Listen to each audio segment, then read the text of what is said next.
Hey, what's up, everybody? Welcome back to my channel. My name is Paul, the Canadian Snowman, here, of course, with some Geography Now. Geography Now, amazing channel. But today, we are doing Peru. Peru, I know exactly where, pretty much know exactly where Peru is located, right? It's up South America, right? So, other than that, other than knowing, a couple of its neighbors, I don't know much about it. But anyways, guys, we're going to jump right to it. And before we do, please hit that like and subscribe button below. Please and thank you. I'd appreciate it. And yeah, we're going to jump right into it. Hope you guys are having a great day. Da-da-da. 3, 2, 1. Bam. Okay, so you've probably heard of Peru. This is a popular one, llamas, Machu Picchu, ceviche, the Incans. But what you probably don't see too often is the larger scope of what Peru has become in modern times. It's this deserty, mountainy, jungly, Asian-fused, West Coast, business-oriented chef of the Latin world. That Yeah, was chef. awesome. No one cooks like Peruvians, and they'll prove it to you. Yeah, there you go. That's my pun for the episode. Bam. It's time to learn geography now! Hey everyone, I'm your host Barbs. Geography Jorge Carlos says, Peru is a beggar sitting on a gold bench. There's lots of stuff to deal with, yet so many riches they have. And now it's time to open the treasure map and find the pot of gold, shall we? Good. In South America, location matters. Everybody wants two things, resources and ocean. Shut up. And if you can have both, plus some really cool straw hats, you're probably gonna do well. First of all, the country is located on the west coast of South America, bordered by 5 countries. The nation is further divided into 24 departments, each with their own flag and seal. The capital and largest city of the country is... By the way, I've done every one of their neighbors. So definitely go back and check out those Geography Now videos. Yeah, anyways.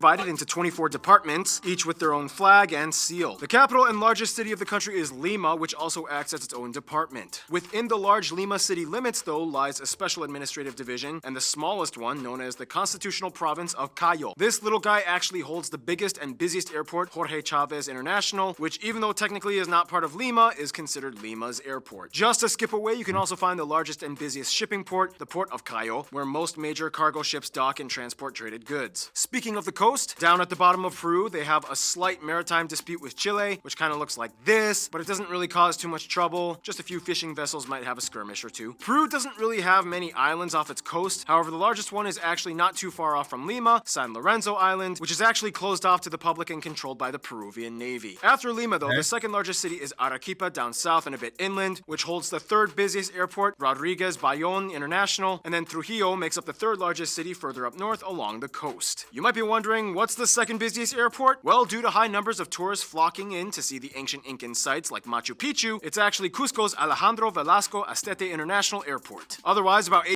I don't really know about the Inca stuff at all, so this will be kind of interesting to learn a bit about it, because, yeah. They say, people think of Inca, they think of Peru, but I didn't know this, so eye-opening. Machu Picchu, it's actually Cusco's Alejandro Velasco Astete International Airport. Otherwise, about 86% of the population lives either within the coast or mountains, and only about 10% in the rainforest to the east. This means that the road network is built accordingly, and many of the secluded areas inland, like Iquitos, the capital of the Loreto department. I mean, obviously, beach and mountains are like the best place to live, right? And you have your beach and mountains right there along the coast. So, I mean, if you want to chill on the beach, that's your thing. That's awesome. And if you like to be more inland and where like the mountains are, hey, you got that too. So, man, and they're pretty close to each other, so you can do both in the same day and stuff. It seems like, so cool stuff. Yeah, I'd probably be a mountain guy, live in the mountains, then go down to the beach. Yeah.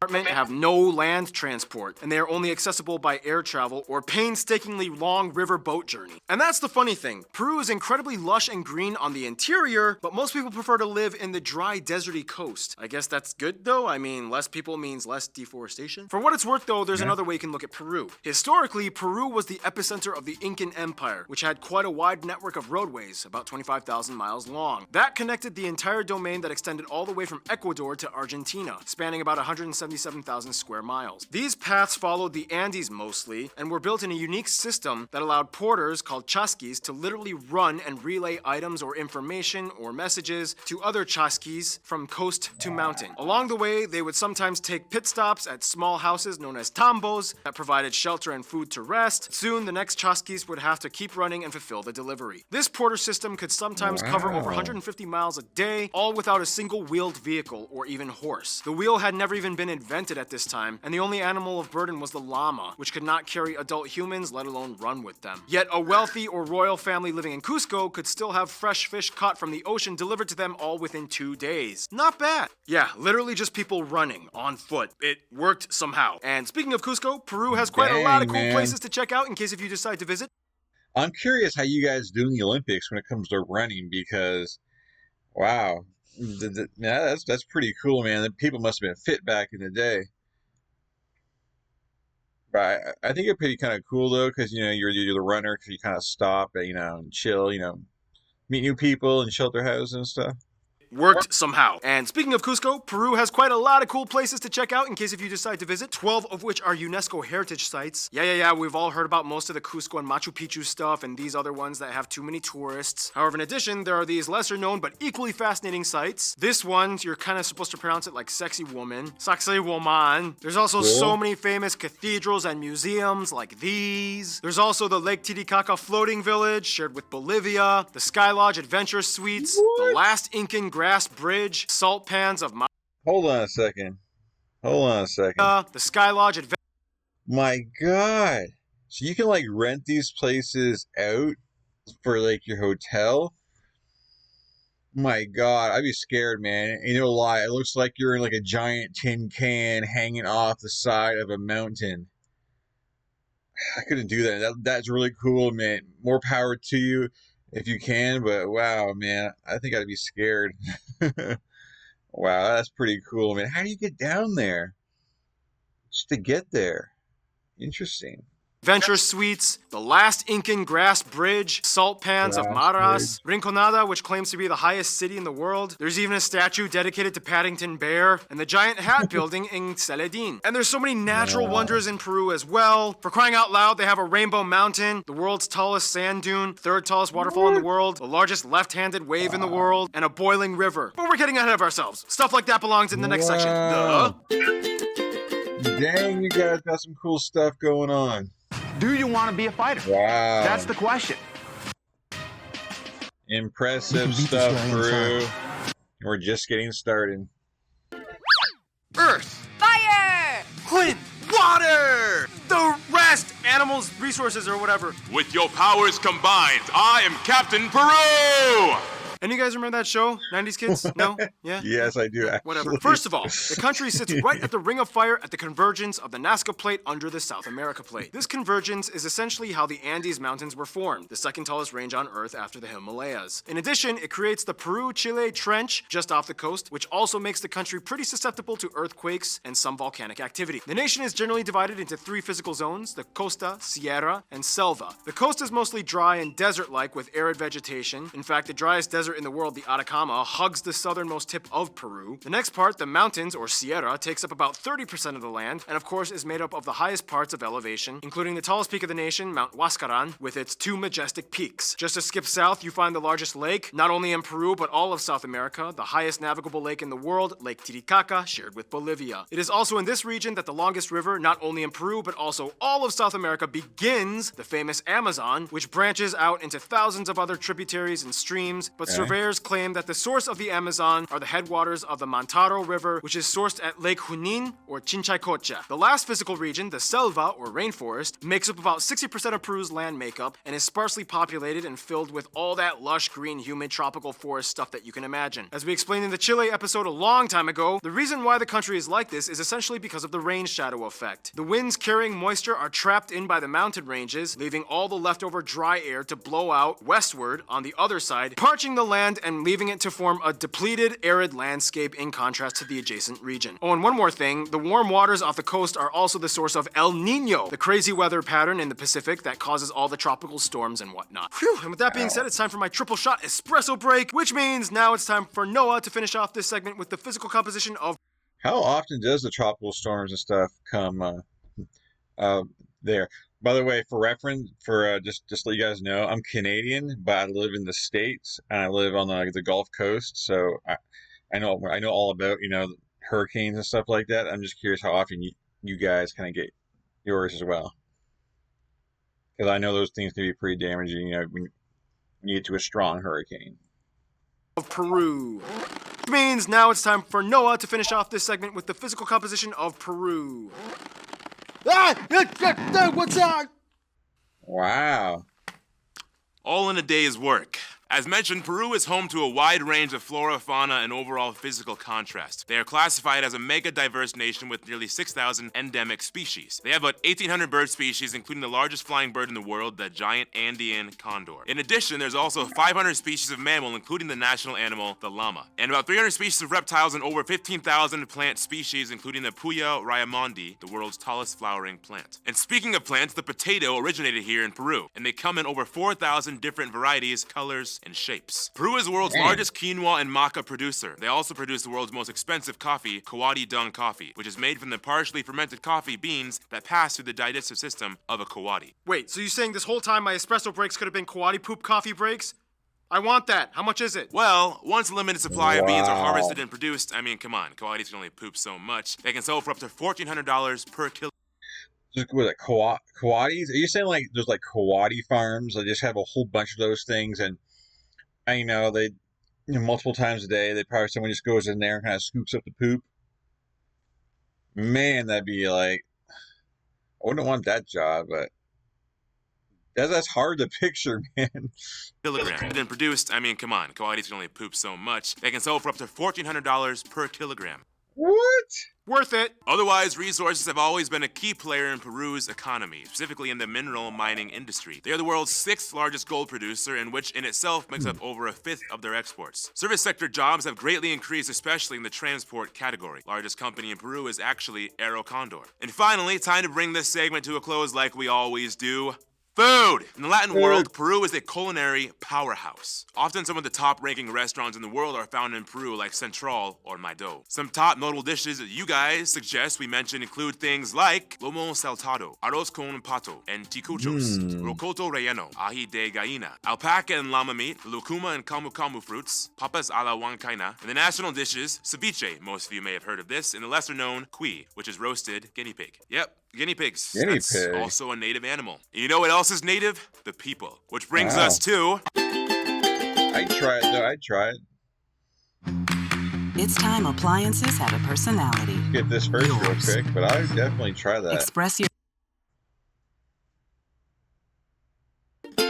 Thank you, Noah. This is great poop coffee. When you think of Peruvian people, you think ponchos, pan flutes, and those hats they wear. Yeah, there are some people like that in the country, but that's only one fraction. Peru is pretty much like all the other nations in the Americas. It has a story rooted in both native and foreign fusion. Today, Peru, much like its cuisine, has a little bit of everything blended into it, but never compromising the foundation of where everything got started. And it's gotten pretty Asian. First of all, the country has about 33 million people and is the 4th most populous nation in South America. Coming up with the exact numbers for ethnic breakup is a little tricky because not all the census data seems to match up exactly. However, according to CIA World Factbook, the highest percentage of the largest group, mestizos, numbers at about 60%, and the Amerindian community population is supposedly at around 25%. However, some estimates I've encountered claim as high as around 46%, so the exact number may vary. Either way, the largest groups of this category are Quechua and Aymara. Around 6% of the population are white, around 4% are black, a little around 3% are Asian, mostly Japanese and Chinese, and the remainder are unspecified groups at around 2%. And here's the weird thing though. According to certain studies, it is speculated that historical intermarriages between Asians and locals dating back to the mid-19th century means that somewhere around 10 to 20% of the entire population could have East Asian roots down their lineage at some point. If this were true, it would make Peru potentially the most Asian of all the countries, not just in Latin America, but all the Americas. Yeah, I told you, those Asians left their mark for sure. Mostly the Japanese. I mean, after Brazil, they have the largest Japanese diaspora in the world, and even one of their presidents was Japanese. It didn't go so well for him, but hey, it shows how far the Japanese have come in Peru. Anyway, they use the Peruvian sol as their currency, they use the type A and B plug outlets, and they drive on the right side of the road. Now back to people groups, the country kind of has like 3 official languages. Of course, Spanish, and then there's Quechua, and finally Aymara, which is actually more spoken in Bolivia. In the shortest way to put it, the Quechua and Aymara are basically the largest groups of modern descendants of the ancient Incan peoples. Most of them live in the high mountains of the Andes, which means their bodies from a young age have actually acclimated to the rather intense conditions of thin air and cold. The average Quechua and Aymara person has a slower heart rate, a third larger lung capacity, and more blood volume. Dude, they're kind of like superhuman. Kind of, yeah. By force from birth. I guess, kind of, yeah. Cool. Forced superpowers. If it'll help you remember that fact, then fine. Any Peru! The indigenous, although a vital part of the Peruvian identity, are only one part of the puzzle, though. There's so much to discuss with the people, and with that, here's Random Hannah with culture stuff. I just want to say that I definitely think that's true. You grew up in a cold climate, like you can definitely like I grew up in Canada and I lived. So, I was thinking. I've been looking at mattresses online. Like I'm gonna skip this first. The ones that come in a box? No, a satva. The rest make. But yeah, I grew up, or obviously in Canada, and I'm used to the cold. So when I live in the South now, and South, I live down on the Gulf Coast. So in the wintertime down here, it's not. I don't find it really cold at all. I rarely ever wear a jacket. And I'm fine while everyone's got these big winter jackets on. But in the summertime, man, it's too hot down here in the middle of the day. I can't handle it. Anyways, so you definitely get used to your roots of where you grew up at. Your body definitely is used to that. To discuss with the people, and with that, here's Random Hannah with culture stuff.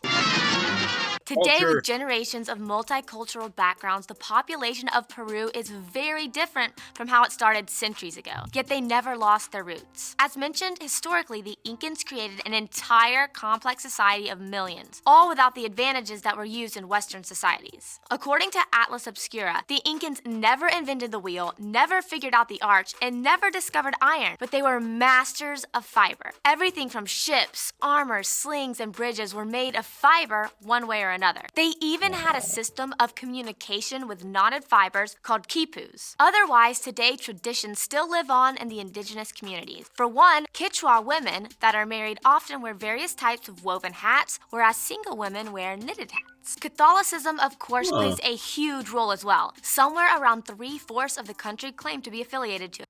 I really do like that. I wish that a lot of places would pick that up.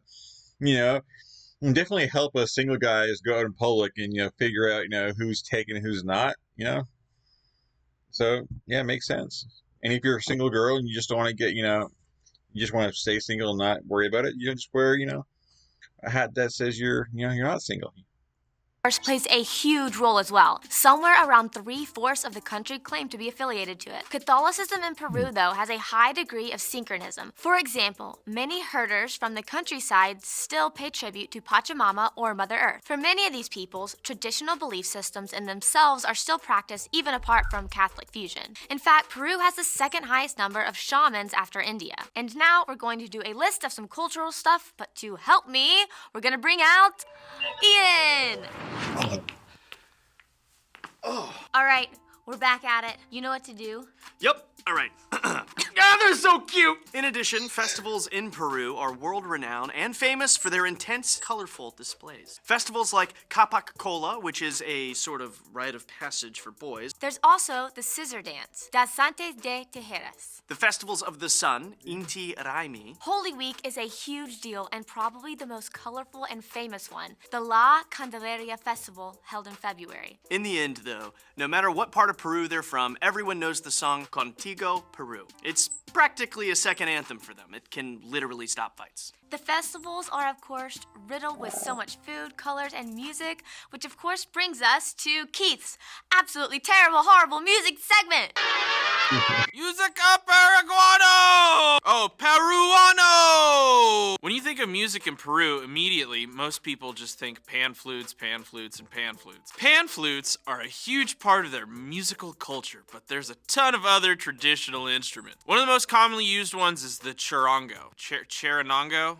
You said it right the first time. Okay. Which looks like a ukulele but has a different structure and sound. Otherwise, apart from the traditional sounds over time, music in Peru evolved into something very special. The many people groups all came together and fused their influences, and each region kind of has its own specialty. For example, you have Creole music, mostly along the coast, which has lots of influence from the Afro-Peruvian community. They use the cajon a lot. Peru was one of the leading founders of exotic cumbia, which fuses traditional Amazonian rhythms with Spanish melodies. Everyone knows that song, El Condor Pasa.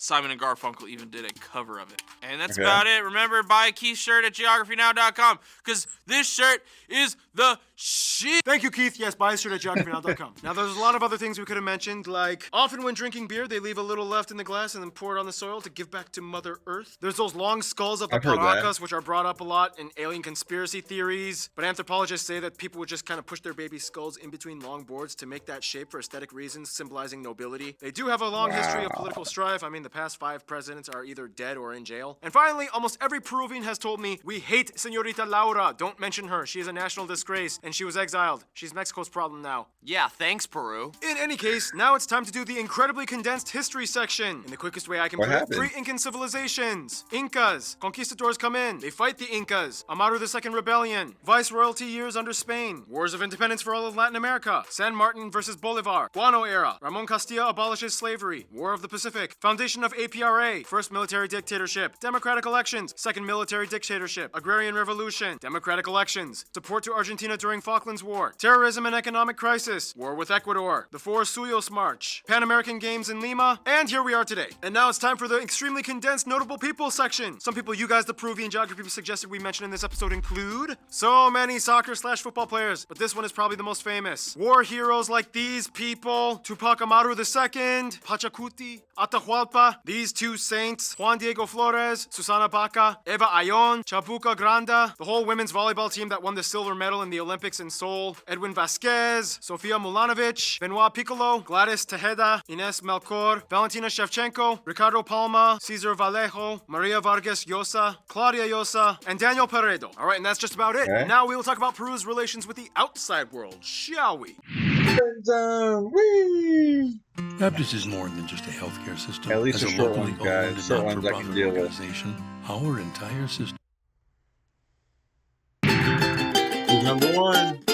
In the Latin world, Peru is like that neighbor that everyone wants to visit when they're having a barbecue. Like when Peru starts cooking, suddenly cousins you didn't even know you were technically related to start popping up. It's like, what the? Cape Verde? Really? I mean, you're invited, but dang, it's been a while. You don't even speak Spanish. For one, they generally get along with all their South American cousins. Colombia, Venezuela, and Ecuador are like the fun cousins. Brazil is like the business cousin. And Chile is like their biggest frenemy, because of the War of the Pacific. But they still get along with Chile and love to visit. Geography Nicholas says all the best restaurants in Chile are Peruvian and the best stores in Peru are Chilean. They both argue about the drink pisco sour being their national drinks, but otherwise they moved on and do well together. China and Japan are of course their best Asian friends. China is actually their biggest trading partner in both imports and exports, and the ties go all the way back to the 1800s when the Chinese migrants to the New World began through cheap labor workers after slavery was abolished. In 2009 they signed a free trade agreement, and today Peru hosts the largest Chinese community in Latin America. Relations with Japan, however, go even earlier during the Manila Galleon years, in which ships would transfer peoples and goods back and forth from the Americas to the largest Asian Spanish colony, the Philippines. Japan often got involved and eventually was exposed to Peru. Since then, heads of state have constantly visited, bilateral agreements signed, many Japanese companies operate hubs in Peru, and the two are always close. In terms of their best friends, however, most Peruvians I have talked to have said, depending on who you ask, it would probably be Argentina and Bolivia. Even though they don't border Argentina, they've always kind of kept an eye on each other. Business is always usually good, and Peru totally supported Argentina in the Falklands/Malvinas War. They are part of numerous organizations like the Latin Union, the Union of South American Nations, and so on. Culturally, though, Bolivia seems to tie in better with the indigenous community, as both countries have high populations of Quechua and Aymara groups. At one point, they were even joined together under a confederation for 3 years back in the 19th century. Bolivia shares the same Incan blood, as they were both historical centers of the famous empire prior to Spanish rule. They will forever be mountain brothers. In conclusion, Peru has gone from an empire that thrived on foot speed, fibers, and festivals,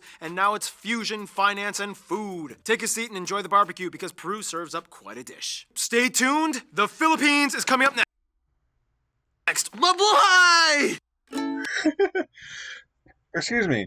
Well, yeah, well, definitely, excuse me, Peru, same seems like you guys like to have a lot of fun as well, and, y'all seem to know how, like, you have a good time. I like that kind of, like, ancient road you guys kind of got going through where people have to run, to receive their mail and stuff like that. Everyone lives along the coast, so, I'm sure, like, the beach community is probably a lot of fun there, and, you guys have the mountains right there, so you probably go skiing and go to the beach all like the same day, right? So that I'm assuming maybe someone can let me know. Also let me know if you're from there, if you live there. Let me know in the comments below. So yeah, definitely awesome country. Definitely learned a lot of cool things, and yeah, I need to go there and get some to eat. But anyways, guys, please hit that like and subscribe button below. Always fun learning new stuff about different countries, and I'm doing every country in the world in alphabetical order. And also like to, covering, war and history stuff, so definitely check out those playlists. But anyways, guys, catch you guys in future videos. I am out. And yeah, guys, have a great day or a great evening or whatnot, Anyways, peace and see you guys later.